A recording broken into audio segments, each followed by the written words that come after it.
héroes, varias personalidades valiosas, pero también nos ha enseñado precisamente que ha habido ese tipo de mentalidades conformistas que han tratado de apaciguar al pueblo con tonterías.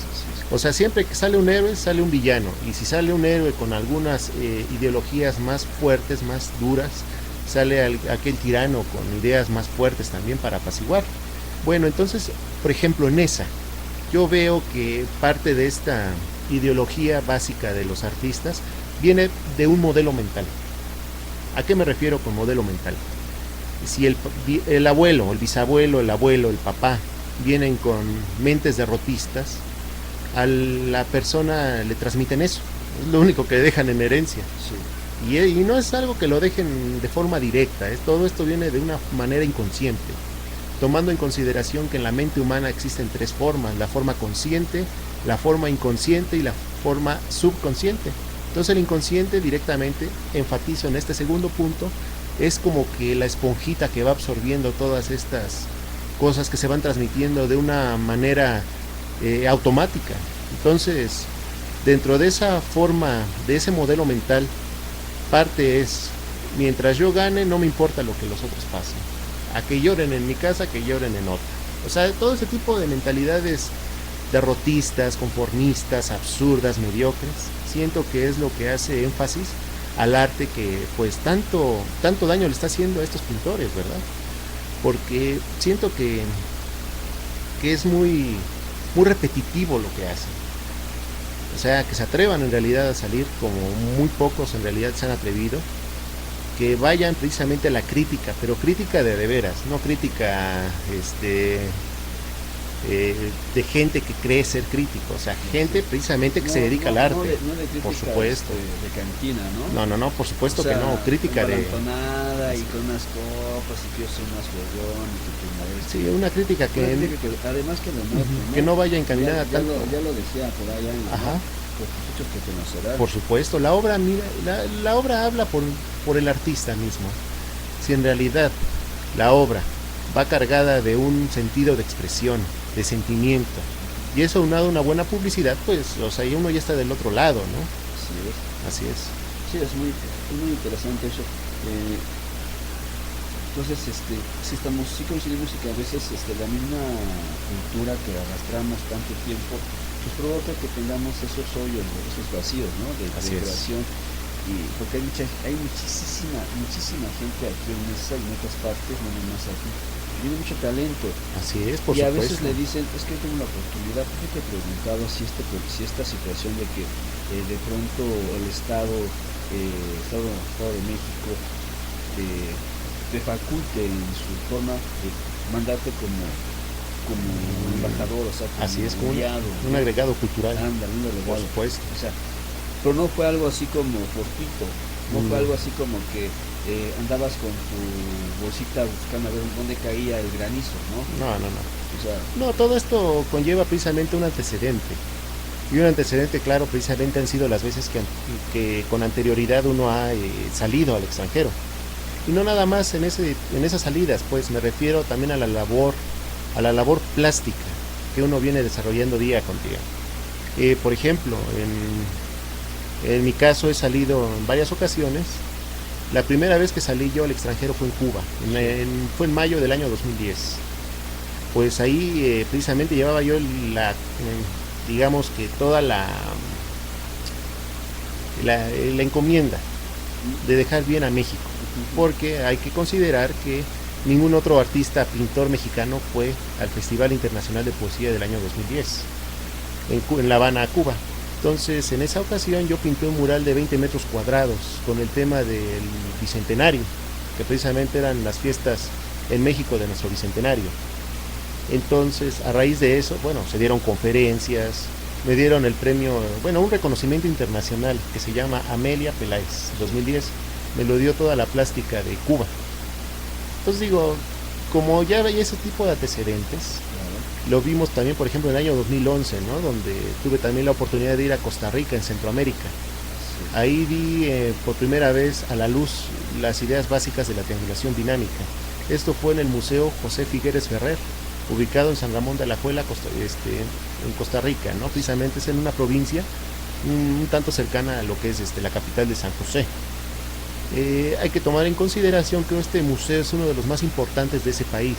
Me refiero precisamente a que lleva el nombre de José Figueres Ferrer, que fue el presidente que en los años 40 abolió el ejército en Costa Rica, hizo que esta nación fuese una nación pacífica, organizada, ordenada y con muchos grandes principios en su población. Muy próspera, por supuesto. Ahí toda la gente tiene automóvil. Sí, la gente... Tenemos amigos allá en Costa Rica y de verdad es que nos remiten que pues que es un país pequeño pero muy organizado, muy bien, es centroamericano. Así es. Tiene como vecino a unos países muy agresivos, pero sin embargo tiene que lidiar con ellos.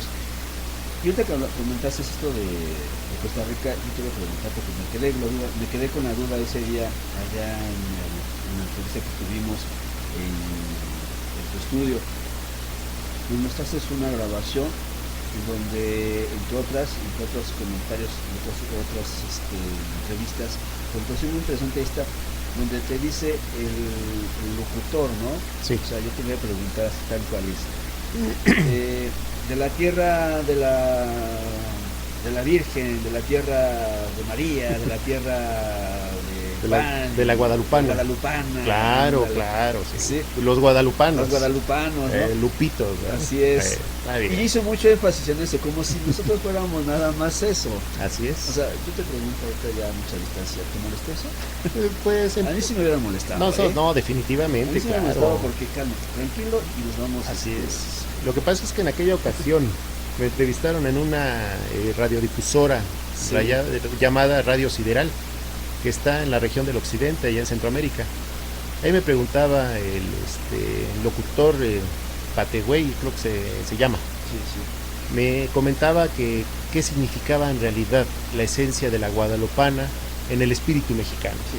Bueno, pues ya entre varias otras cosas que mencioné, pues uno se da cuenta que en realidad la guadalupana pues tiene prácticamente presencia en todo el mundo, ¿verdad? Sí. Yo lo considero más que nada por los colores que trae. El que la pintó en 1570, que es una pintura al óleo. Sí. De hecho, la que está en la basílica la cambian 2 veces al año, ¿sí sabía? ¿No? La cambian 2 veces. Yo tengo amigos en San Carlos que son doctores. Sí. Y ellos son los que fungen como ellos van y la restauran como restauradores. Entonces ellos me comentan que 2 veces al año van quitando el estandarte, lo retocan, ponen el otro, lo vuelven a quitar y lo vuelven a poner, y es un círculo, un círculo que se va haciendo. Entonces, precisamente, cuando acababan de llegar los españoles, y me refiero a 1521, cuando Hernán Cortés por primera vez pudo lograr esta expedición tan anhelada que tenía, pues el pueblo traía muy enraizadas sus tradiciones, el pueblo prehispánico.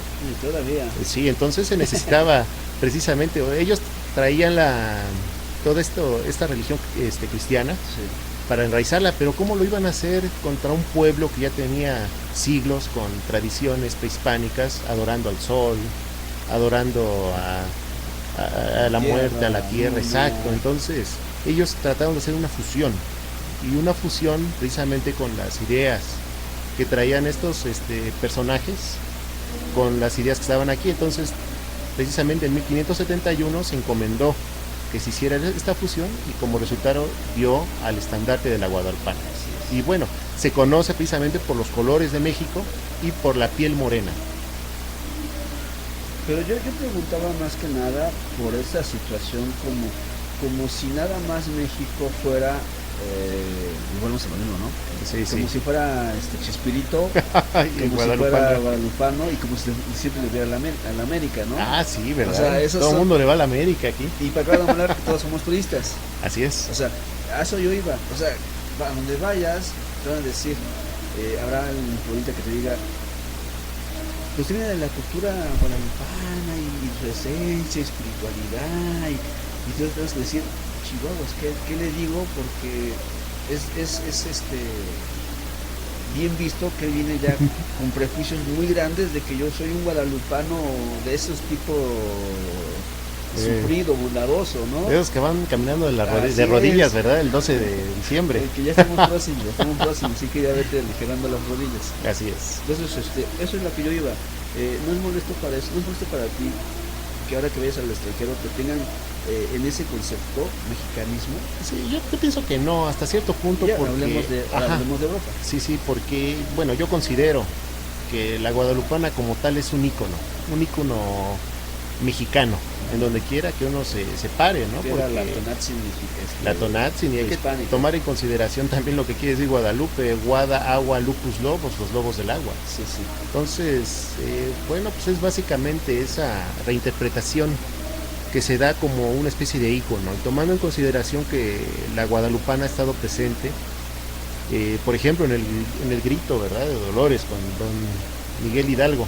Sí, pues él también vio que no le hacían caso. No, tuvo que enraizarse en un ícono, que todos los mexicanos se unificaran precisamente para pelear contra ese imperio, y tomando en consideración que en aquella época los mexicanos, básicamente los que iban a apoyar a don Miguel Hidalgo, era gente de abajo, campesinos, gente que estaba en presidio, asesinos, muchas cosas, que se juntaron se fueron con su equipo, y él pues en realidad se dio cuenta cuando llegaron a la Alhóndiga de Granaditas, toda esa fiereza que traían estos personajes. Entonces yo pienso que la guadalupana como tal es un ícono, es como la bandera hasta ese punto, porque bueno, la guadalupana está mucho más antes que el nacimiento de nuestra propia bandera y que nuestro himno nacional.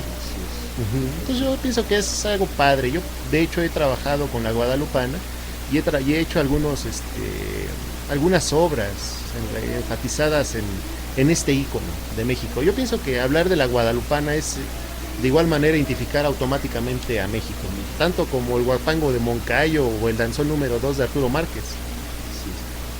Pero sí tendríamos que ser prudentes y hasta cierto punto consecuentes con eso, ¿no? Por supuesto. O sea, es un tema muy delicado que hay que tratarse con mucho respeto. Y sin embargo, en tu obra no existe esa transgresión. O sea, porque hay muchos que en su afán de trascender, pues toman estos iconos y los vuelven en contra del espectador. De lo que es, claro, ¿no? Causan un escándalo. Exactamente, buscan el escándalo. Tú no eres de esas personas. No, buscas ese plus ultra que te da el ir en contra de lo establecido. Pues hasta en cierto punto yo pienso que es una de las funciones del arte, el ir un poco en contra y causar polémica. ¿Cómo se causa polémica en las artes plásticas? Precisamente ir en contra de la corriente, ir en contra de lo preestablecido. Así es. Y darle un nuevo auge. Dejemos ya los estilos, claro, un poquito tu estilo que estás haciendo y que lo vas forjando, sino la esencia a lo que va. Por ejemplo, esta Mona Lisa a mí me gustó mucho porque no es la clásica. Así es. Aunque la forma se conserva, no es la forma clásica que tenemos de Leonardo da Vinci.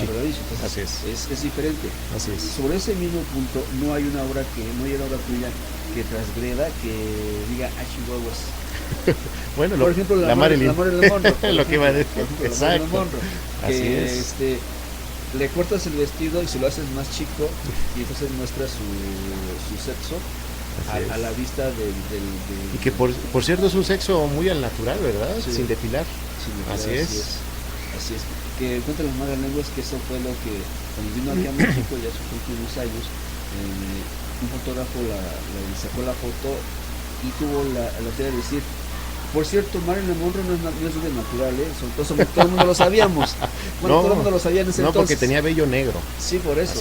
Claro. Sí, así no se lo pintó. Bueno. Entonces, ¿no tienes además de esa obra, una obra más que digamos como referencia? Pues bueno, sí tengo algunas obras, pero en mis primeras épocas de pintor. Por ejemplo, yo criticaba mucho la religión católica. Eso. Todos estos puntos, por ejemplo, de las indulgencias. Digamos no a la fe. La fe es otra cosa. Conservamos, no, yo me sino a lo barato que nos vende el catolicismo o las otras religiones. Y por ejemplo, yo hice mucha crítica al hecho de que A principios de los 2000 la guadalupana fue vendida, los derechos se vendieron a Japón. Ándale. Sí, ahorita todas las guadalupanas que venden en la Basílica de Guadalupe son artefactos que vienen de Japón. Ay, Y de hecho ellos compraron los derechos. mira, O sea, qué- con eso yo pienso que es algo sumamente importante, sumamente crítico, porque ese valor que debemos de tener, ese respeto que debemos de tener los mexicanos, pues puede ser transgredido tan fácilmente, tanto como por el dinero, ¿no? Que es prácticamente lo que mueve fíjate los que a mí intereses. no me impacta tanto el hecho de esas cuestiones deportivas, no, sino más bien me mueve el tapete de que cómo es posible que algo que ellos definen a capa y espada y que en todas partes proclaman suyo propio, pues no sea así, o sea, la imagen no pertenezca al pueblo mexicano, es como decir, la bandera no nos pertenece, la bandera nomás Así es es. made in Japan, Made in Japan. ¿no? Así es, claro. Entonces, está raro. Bueno, antes, saludos a Eliezer González, David Reyes, que por cierto es un joven pintor, le gusta mucho el impresionismo, es un grafitero, eso declara muy bien. grafitero. Sí, es un joven que se está buscando su encuentro con las artes y que pronto ya lo tuvimos aquí y que pronto vamos a ir a una exposición que él está presentando aquí en la Ciudad de México. Muy bien, le mando un fuerte saludo Sí. al maestro. También tengo a Sandra Figueroa, ella es una promotora de Estados Unidos, es una mexicana que se fue a vivir allá a Kansas, ¿sí? Y armó junto con otros compañeros, otros amigos de allá, no es Memphis, perdón, Memphis, sí, Memphis, armaron un centro cultural y que son de los pocos centros culturales aceptados allá en la comunidad gringa. Así es, debido a la mucha discriminación que Así es. los mismos mexicanos ya establecidos en Estados Unidos Sí. tienen para sus compatriotas. Así es. No, ella me ha hecho el favor de llevar varias obras mías Así es. allá a exponerlas y nos han mandado muchos videos de cómo hacen sus bailes, sus danzas y que la gente está entusiasmada tan así que los mismos, tú sabes que allá en Estados Unidos es diferente que aquí. Sí, claro. Por ejemplo, allá, ellos buscan patrocinadores. Así es. Ellos buscan la forma de que el mercado, de que el taller, de que el cine, o sea, todos se involucren y den para que pueda seguir funcionando este centro. Ellos no buscan el perdón o el beneplácito de los gobiernos. Ellos Así se es. van directamente con los particulares. Al grano. Y les han ido muy bien. Así es. Editora Cuidado, que lo había dicho, Nora Luz Teatro, Ana Estrada, Ana Ortiz, Ángel Enríquez, Antonio Enrique es un carnalito de Colombia, él y yo escribimos en un foro de letras Muy bien. y bueno, le gusta mucho el programa. Un saludo para los amigos de Colombia que nos Colombia están también. ahorita viendo. Sí. Claro, Fíjate que me dice, ¿a poco sí? Sí, chécate, por nada más, supuesto, chécate sí, nada más. el dato, ¿no? Ya Que llevamos chequen. un añito que por cierto no puedes venir. Ahora le reclamo. Perdón, es que luego las Dice, si con trabajos las vi ahorita. obligaciones, ¿verdad? Si con trabajos vi Sí, ahorita. es que definitivamente, digo, ahorita yo pienso que todas mis etapas han sido productivas, Así es. pero siento que en este año se han incrementado aún más. Precisamente entre el aspecto creador, el aspecto creativo, el aspecto laboral, yendo pues dentro de los municipios, precisamente en varios foros que doy clases, doy la instrucción, así como en la Academia de San Carlos, ¿verdad? ¿Sigues Ahí asistiendo? junto con el maestro Javier Ansúrez, el maestro Alfredo Nieto, el maestro Pascual Granda Ávila y pues muchos otros, ¿no? El maestro Marco Aulio, por ejemplo, grandes amigos, grandes camaradas que me han impulsado en muchos aspectos. Yo te voy a hacer esta pregunta que a lo mejor muchos compañeros de aquí de Messi y de otros lados quisieran hacer, porque muchos suman sus logros a través de cuántas exposiciones se presentan. Así es. Yo te pregunto, ¿tú no eres muy dado a esas exposiciones así 2 veces al mes? Sí, en un momento yo pienso que todo el mundo no nos hemos resistido a esas tentaciones, ¿verdad? Sí, ¿no? Yo cuando ingresé, bueno, la primera exposición que yo tuve fue hace 8 años, en el lobby de Palacio Municipal, fue en el año 2006. Sí. Y bueno, pues a raíz de esto, en el año 2009, creo un grupo que se llama Cuadrante, el cual precisamente tenía como intención el difundir las propuestas y el exponer, pero exponer de a de veras. Había veces que teníamos hasta 3 exposiciones el mismo día, y hubo veces, éramos 4 los elementos que participábamos en este grupo, no era colectivo, jamás, era grupo cuadrante, y había días que nos teníamos que dividir. Dos de nosotros se iban a una exposición y 2 de los otros se iban a otra, y cosas muy padres, porque luego los mismos amigos que eran afectos al grupo cuadrante se hacían pasar por nosotros. Sí, decían, no, pues salió alguna nota de periódico, ¿no? Salíamos del grupo cuadrante, decía el grupo cuadrante, salían los 2 compañeros, y de repente que también mencionaban mi presencia cuando yo había estado en la otra exposición. Y pues ahí veía otro compañero, ¿no? Que se parecía a mí, pero ahí estaba, que él, según él, era nuestro Julián. O sea, digo, está padre, es algo muy padre, muy interesante. Se arrimaba la foto, sino que decía, yo soy ese. Así es. yo soy Julián, nada más que pues todo desveladito y crudo, por eso me veo diferente. Claro, yo soy sí, o a veces alguien más pequeñito, más de estatura, ¿no? Chaparrito. Llegaba y decía, yo soy más frío, está bien. Y también viceversa, ¿no? En otras exposiciones muchos se hacían pasar, por ejemplo, por el maestro Martín Cuaya, por el maestro Arturo Contreras, por el maestro Cisneros, y pues era algo en realidad muy interesante, toda esta confluencia de talentos que hicimos. El grupo duró un año nada más, pero con ese año expusimos más de 100 veces. Otra que comentaste, el maestro Martín Cuaya, el grupo cuadrante, ahí estaban. El maestro Cuaya fue del grupo cuadrante, por ¿Quién más de los conocidos? Bueno, el primer término, el grupo cuadrante estuvo conformado por el maestro Martín Cuaya, Salvador Cisneros y Alejandro Jiménez Vaca.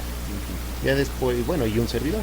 Sí. Ya tiempo después, como fue una época tan prolífica para todos, el maestro Cuaya lo estaban llamando otros colectivos y otras ocupaciones, tanto así que había momentos que ya no nos podía acompañar. Entonces dijo él que pues se retiraba por cuestiones laborales, y entonces como que seguía en más labor el grupo cuadrante. Después el maestro Alejandro Jiménez Vaca le estaba culminando con un doctorado en arquitectura en la UNAM, entonces también el tiempo le empezaba a absorber, y nos vimos obligados, el maestro Cisneros y yo, a ingresar a nuevos elementos, y en este caso se hizo un grupo multidisciplinario, porque incorporamos también a disciplinas, por ejemplo la disciplina de las letras, ¿sí?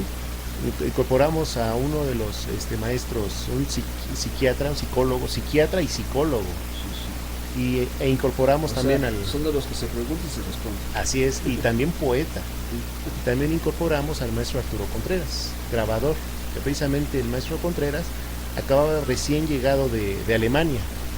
Había estado en Alemania exponiendo, llevando su tendencia, y pues como que fue un reencuentro, y este reencuentro precisamente vino en una exposición que tuvimos frente a la Alameda Central, sobre la Avenida Reforma, con la SOMAP, con la Sociedad Mexicana de Autores de las Artes Plásticas, y ahí como que el maestro Cisneros y yo estábamos como que un tanto dispersos en cuestiones de que se había desintegrado el grupo.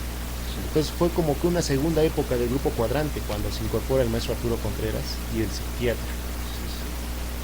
Pues vaya, fíjate que me sorprende, si es algo que realmente me llena de gusto, ¿no? No sé por qué. Porque el maestro Martín Cuaya representa todo una diferente, o sea, ahorita actualmente diferente a lo que tú haces. Claro, por supuesto. O sea, y no se diga al maestro Salvador Cisneros, o sea, son 3 estilos muy diferentes, y no me los imagino juntos trabajando en el mismo estudio y trabajando para el mismo público. Así es. O sea, se me hace un gustazo, ¿no? Y ahora que vea a nuestro Martín Cuaya, le voy a preguntar. El grupo cuadrante, de hecho, bueno, fue porque tanto... yo siempre pensé que él era surgido de las cuestiones muralistas y del graffiti. De Nesa Arte en él, por ejemplo. Exactamente, él es uno de los fundadores de ese movimiento aquí en Nesa. Así es, de hecho cuando se hizo el grupo cuadrante, pues digamos que el maestro Cuaya pues, era el maestro más experimentado hasta ese momento, porque pues digo, un maestro que ha ido a España, un maestro que ha expuesto en varios estados de la República, que ha ganado becas, ha sido entrevistado en múltiples ocasiones, pues era para nosotros un gozo tenerlo. Y bueno, pues nos nutrimos de muchas cosas, ¿no? Tanto así que en el año 2000, parece que fue en el 2010, nos dieron la presea Cosmisti en Nezahualcóyotl como grupo. O sea, en menos de un año de haber sido conformado el grupo, nos otorgan la máxima distinción de Zona Oriente. Entonces, yo pues, me siento muy contento, ¿verdad? Porque el maestro Martín Cuaya, digo, es una persona en verdad sencilla, un estupendo ser humano, un gran maestro y sobre todo una inspiración para las nuevas generaciones. Sí, apenas lo tuvimos ayer, sí, ¿verdad? Sí, ya estamos en diciembre también. Sí, lo que pasa en noviembre. Noviembre, chico. Ayer era noviembre. Tengo un poquito de gripa. Ayer estuvimos en la presentación de Grupo Fénix, como ya había comentado al público, estuvimos en Grupo Fénix, donde precisamente uno de sus alumnos de Martín Cuaya, Javier Membrillo, estaba presentando un mural que hizo ahí mismo en pretexto para este centro, este grupo teatral, ¿verdad? Claro. Y comentaba un poquito con el maestro Javier Membrillo, este chavo, estas cuestiones. Yo le preguntaba exactamente lo que te pregunté, que había pasado de la ruptura de Cuevas, que esto del muralismo ya era muy viejo y que por qué lo seguía haciendo, ¿no? Yo sí pregunto, ¿no? Sobre todo a los jóvenes que son los que van enfrentando las nuevas generaciones. Y me decía que no había, que de hecho sí había una ruptura, pero no era tan así como nosotros pensábamos. Y que ellos siguen creando murales porque la gente los sigue pidiendo, porque ellos siguen trabajando en comunidades pobres y que necesitan esta documentación para seguir arraigando sus raíces. Algo así me comentaba, ¿no? Claro. Y decía, sería bueno que lo comentáramos en otro espacio, en otro lugar, y más elementos y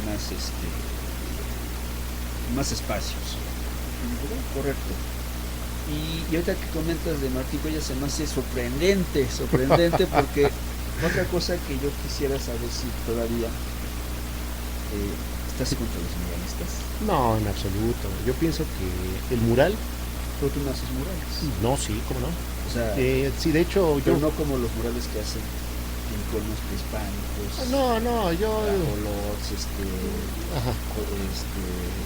calos, iconos así prehispánicos. Sí, de hecho, bueno, toda esta afición del mural precisamente vino a raíz del maestro Jorge Caballero, que fue de hecho fue mi primer maestro que yo tuve, y él me enraizaba bastante en todas estas tendencias básicas de los murales, tomando en consideración que un mural no es nada más aquello que es plasmado en una pared, no. El mural debe de... A eso me refiero. Sí. A eso me refiero. Tú no haces, o sea, tú no ves cualquier pared y dices aquí y aquí la... No, tiene que llevar por ejemplo, desde el momento en que se elige la pared tiene que llevar un cierto tratamiento. Me refiero precisamente para que la obra no sea efímera. Si uno pinta nada más, como Dios le da a entender, pues la obra tiende a sufrir a futuro ciertos daños, como que se empiece a descarapelar la pintura, se empiece a caer, que empiece a llenarse de humedad, el salitre. Bueno, ese sería el principal fundamento. Existe un libro que se conoce como Cómo pintar un mural, de David Alfaro Siqueiros, y él todo lo enfatiza en 13 puntos. Entre uno de ellos es darle un nuevo mantenimiento a la pared, es decir, darle un nuevo aplanado. O sea, hay que invertir en un buen mural para que dure. Bueno, y también seleccionar qué técnica se va a aplicar, ¿verdad? Porque, pues, comúnmente en la antigüedad se ocupaba lo que es la técnica al fresco, pero es muy cara. También se puede ocupar lo que es la técnica la encáustica, que es por medio de ceras, por medio de una plancha para brillantar la pintura. Está la técnica por medio de la pintura al temple, la pintura, también hay murales al óleo. El fresco moderno de Siqueiros, ¿verdad? Que en su momento él trataba de dar una cierta aceleración a la pintura para que ésta secara de una manera más rápida. De hecho, él ahí hizo una innovación muy importante porque quitó los materiales tradicionales y empleó la pintura automotiva, pintura de uso industrial, llamada duco o piroxilina. Básicamente compuesta de nitrocelulosa, ¿no? Otros componentes que en aquella época ocupaban o experimentaba la DuPont, precisamente. Hasta los años 50, que precisamente le tenemos que dar ese aporte a David Alfaro Siqueiros, ¿verdad? Porque gracias a él, la pintura acrílica dio su primera luz. Y esto fue porque él se había aliado precisamente con un químico del Politécnico, el ingeniero Raúl, que gracias a él precisamente dieron como que este paso para que la pintura acrílica se ocupara de una manera artística. Lo podemos ver en el hospital del centro médico, donde él hace una alusión en contra del cáncer, donde están las personas implorando a los dioses la benevolencia para poder haber aplacado aquella enfermedad. Todas esas pinturas están hechas sobre paneles de madera con acrílico. Bueno, y a mi punto de vista, siento que de todas las técnicas existentes, el acrílico es una de las más duraderas. ¿Y a qué me refiero? Que al estar hecho a raíz de polímeros, es decir, plásticos, cuando se contrae y se expande la pintura por medio de las temperaturas, el acrílico es flexible, no se craquela como el óleo. O sea, el óleo, si es bien aplicado con una excelente proporción de aceites, pues el óleo puede durar, ¿verdad? Pero también ahí tiene mucho que ver la imprimatura de las telas. Cuando nosotros ocupamos los acrílicos son flexibles por precisamente darnos estas bondades de los plásticos. Entonces, nada más haciendo un énfasis en esto de Siqueiros, ¿verdad? Entonces, aparte de eso, el mural tiene que cubrir otros puntos. Por ejemplo, no todo lo que se pinta es un mural, reitero, sino hacer un énfasis precisamente a algo que se le conoce como análisis visual. Los que se dediquen al mural, los que hayan estudiado precisamente, sabrán a lo que me refiero. Cuando vemos lo que es el análisis visual, viene lo que se le conoce como acoplamiento arquitectónico. Es decir, si nosotros tenemos ciertas condiciones en la arquitectura, esas las tenemos que acoplar al mural para que el mural sea funcional, que no sea una mera pintura gigante que nada más sirva de adorno. El mural tiene que ser funcional. Aparte, el mural tiene que llevar una historia, el mural tiene que contar historias, como lo que hacían en esta época los muralistas, ¿verdad? Que precisamente en su época el muralismo fue muy bien recibido, precisamente impulsado por José Vasconcelos, que en aquella época era el secretario de Educación Pública. Me refiero a 1921, 22, cuando muchas de las personas que vivían en aquel México era gente que no sabía leer, gente que no sabía escribir, pero que el gobierno necesitaba educarla en torno a su historia. Entonces, por ello los muralistas trabajaban en historias en los murales. O sea, la gente no sabía leer, pero con el simple hecho de observar las figuras, de observar las imágenes y de que alguien aunado a ello les explicara, ellos podían entender de una forma más amena toda la historia, sin necesidad de enfrascarse tanto en los libros. Pero fue en su momento, o sea, el muralismo por eso en su época fue lo grande, ¿verdad? Decíamos que en ese momento era educativo y era importante para que las generaciones no borraran tan de pronto todo el cúmulo de la Revolución Mexicana, ¿no? Que al final de cuentas quien escribe la historia pues son los vencedores. Así es. No los vencidos. No, y a su manera. Y a su manera. Por supuesto, claro. Siempre ha existido eso del manipuleo, ¿verdad? Sí, siempre. Si fue blanco, dicen que después fue negro, y después fue café, ¿verdad? Dependiendo de ciertos intereses. Cada quien defiende su bandera. Pues estamos en el tiempo, Julián, ya estamos casi por salida.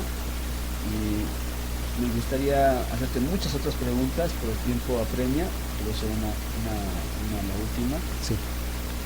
¿Cuándo salimos a París? ¿Cuándo nos vamos? Muy bien, esperamos que en el mes de febrero del año 2015. Está nada más a cierto margen. Sí. Yo pienso que a más que se pudiese estirar sería en el mes de marzo, ya como algo muy, muy exagerado.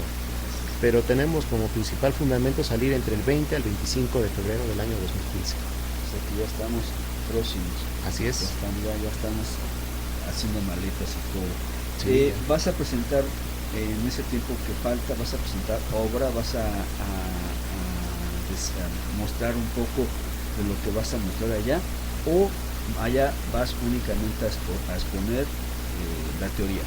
No, bueno, llevo teoría, pero yo pienso que más que nada es la obra. Llevo ahorita las nuevas tendencias de lo que es la triangulación dinámica ya en su manera expresionista, es decir, en manchas, cosas desgarbadas, cosas muy fuertes, muy profundas. También enraizando y teniendo en consideración que en Europa, México lo ven como algo místico. Entonces, pues, siguiendo esa consideración hay que llevar cosas prehispánicas. No vas a llevar hasta lo no, por supuesto que no.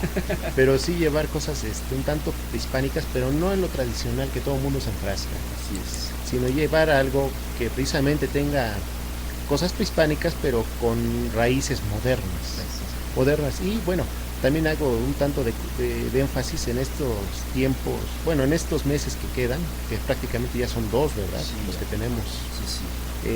Y el 19 ya ni lo cuentas porque ya llegando al 12 se acabó. Llegando al 12 se acabó. Sí, como parte de lo que ha sucedido ahorita, hago énfasis y quiero comentarlo. Sí. Que en el mes de noviembre la SOMAP, la Sociedad Mexicana de Autores de las Artes Plásticas, me concedió el título honorario de maestro, o sea, una maestría honoraria, que me dan precisamente por la trayectoria. Me lo dio el maestro Paul Achard Zabalza, el ahorita presidente nacional. Y bueno, esto nada más es como un complemento, ¿verdad? Sí. Porque la SOMAP es una sociedad hermana del CISAC, que es la Sociedad de Compositores que está en París, Francia. Es decir, que la SOMAP a su vez es una instancia a nivel internacional, teniendo en consideración que dentro de la SOMAP a estos títulos, por ejemplo, se los han dado a Cuevas, a José Luis Cuevas, a Siqueiros, a Jorge González Camarena y a Arnold Belkin, por ejemplo, ¿no? Entonces, pues nada más para comentarlo precisamente y ponerlo como que seguimos en estos meses, aún que estamos preparando el viaje, seguimos activos. Seguimos trabajando. Yo te pregunto, la pregunta es, ¿vas a exponer en estos meses, en estas semanas que faltan?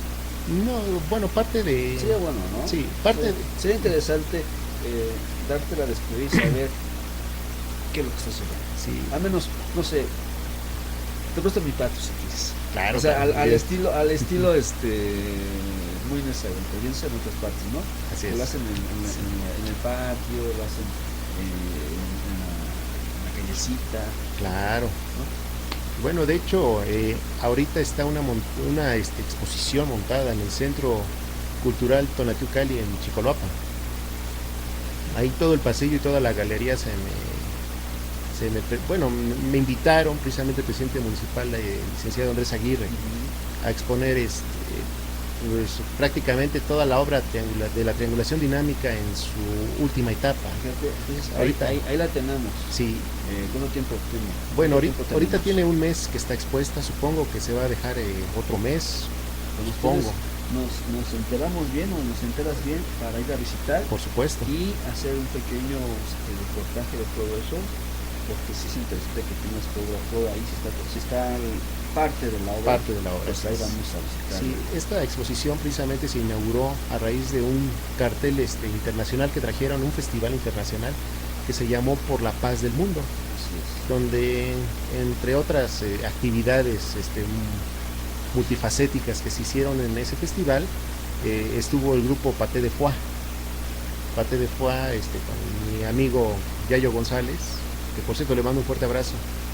Pues dimos la inauguración, ¿verdad?, para este festival, y como principal actividad fue la inauguración de esta exposición. A veces yo me inundan de invitaciones, a lo que le agradezco mucho a la gente, a los colectivos y a la gente que se organiza y que hace cultura y arte, pero de pronto no me llegan a clase de invitaciones. Ajá. No es comunicación, ¿no? Sí, por supuesto. Es comunicación. Así es. Bueno, por último ya, la última pregunta. ¿Vas a plasmar esto que está sucediendo, que lo acabamos de comentar hace poquito, esta descomposición del tejido, que muchos llaman del tejido social, lo vas a plasmar también en obra? O sea, estos 43, claro, también vas a ser parte de ese eco que todo el mundo se está levantando y los únicos sordos creo que somos el gobierno que no escucha. Así es, ¿verdad? No oyen. No oyen, somos los únicos de todo el mundo se denunció en los mismos Estados Unidos, que digo, ya para que digan Estados Unidos, le digan, oye carnal, ponte vivo porque te están ganando el ganado, el mandado. Hasta el mismo Papa, ¿verdad? Digo, hay que considerar que el Papa no nada más lo hace por un mero ámbito social, sino ¿no? También es porque está él, atrás de él hay gente que le pide y mueve ciertos intereses, entonces él es como que la panacea de estos intereses, y también pues tiene que emitir ciertas cosas para que vean que es un Papa humanista. O sea, para ganarse por supuesto, un Papa humilde, ¿no? O sea, hay que tratar de sobrepasar a Juan Pablo II. Así es. Bueno, la mercadotecnia al servicio del Estado. Pero sí, tú vas a igual la vas a plasmar. Bien, yo pienso que bueno, en cuestiones descomposición social, sí. Pero todo esto yo lo voy a plasmar por medio de una serie que he denominado Mujeres sin Rostro, que es precisamente una serie iconográfica donde manejamos en este caso a la Mona Lisa, a la Guadalupana, a la Venus del Espejo, o sea, grandes íconos del arte a nivel mundial, pero quitándoles la cara. Esa es la forma de protestar de parte del pintor de los sueños contra eso. Yo en el punto de los 43, yo pienso que por si bien es un tema de gran relevancia porque nos afecta a todos, también es un tema ya un tanto refrito por muchos artistas, porque ya todo el mundo el 43 se pasa al metro, el tema de transporte colectivo. Vemos a varios estudiantes que se manifiestan, una cosa fortísima, en verdad fortísima, el hecho de que haya tanta indignación a nivel sociedad, viendo que prácticamente el gobierno creo que es el único que no escucha, ¿verdad? Así es. Y sí me parece interesante eso que acabas de declarar, porque sí, esa era mi intención de la pregunta, que no es únicamente denunciando y gritando lo que todos sabemos y haciendo lo que todos sabemos. Así es, sino claro, trascendiendo otras cosas. O sea, vaya, que no sea una moda esto, como el 123, como el no pasarán, como ni olvido López Obrador, ni perdón ni olvido y voto por voto, nada de así eso, es, favor. claro, o sea, que no sea una moda, que sea algo permanente. Yo pienso que en otros países, si bien ellos nos tienen en un concepto un tanto negativo, porque ellos se dan cuenta de que a su propia gente que viene de turistas les pasan tantas cosas. Pongo el ejemplo de las españolas en Acapulco, así es. O simplemente los mexicanos que fueron al mundial y que golpearon a aquel brasileño, ¿verdad? O sea, como que tienen un cierto punto negativo de lo que es nuestra sociedad. Yo pienso que, eso, pues nada más con que prendan ellos sus noticiarios, se metan a internet, lo van a ver. Yo pienso que hay que llevar cosas buenas al extranjero. Hay que llevar cosas que en realidad nos enorgullecen como mexicanos, ¿verdad? Como esos herederos de la gran Tenochtitlán, esos hijos del maíz, no del maíz, que llevamos muy enraizado de toda esa cultura mexicana, que en realidad siento yo que es una de las culturas más hermosas a nivel internacional, tanto así que hasta la UNESCO la ha declarado como patrimonio. Entonces, yo pienso que hay que llevar cosas buenas, si bien mi protesta va a ser estas mujeres sin rostro, pero también llevar cosas bonitas, cosas buenas, cosas que impacten, cosas que en realidad dejen fuerza, dejen carácter, dejen muchas alusiones de que México no nada más es esa ciudad de barbarie, sino que también esa ciudad creadora de artistas, que pues desgraciadamente por faltas de apoyo, ¿verdad?, por parte de ciertos gobiernos, pues está la famosa fuga de cerebros. La gente emigra, gente que se prepara en una de las mejores universidades, que es la UNAM, en América, se tengan que ir, pues es para mí algo muy triste. Fíjate que ahí existe la contradicción del principio, ¿no? Así es. Vamos a hablar un poquito en ese tema.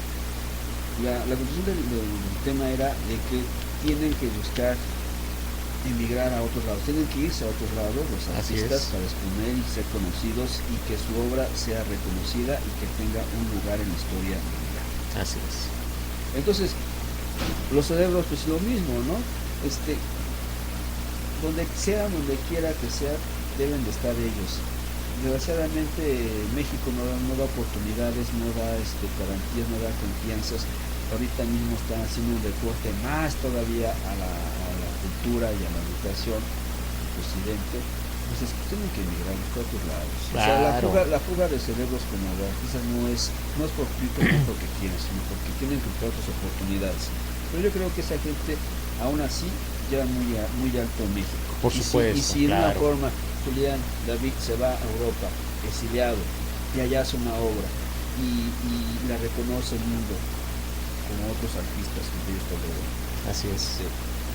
Bien, Claro. bien de la vida, ¿no? Así es. Yo sería que aquí queda encerrado en una cúpula donde siempre viva al raíz de lo que le den, de lo que le ofrezca, y siempre con el título de maestro, pero no sé de qué. ¿De qué? Exactamente.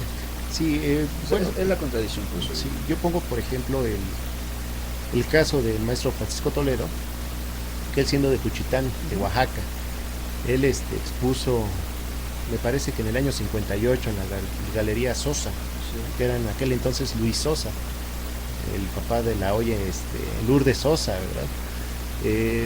Digo, él tuvo buena acogida, pero tenía muy mala crítica a su obra. Decían que su obra no servía, que eran porquerías, que era obra intranscendente, obra que no tenía el más mínimo aspecto de expresión.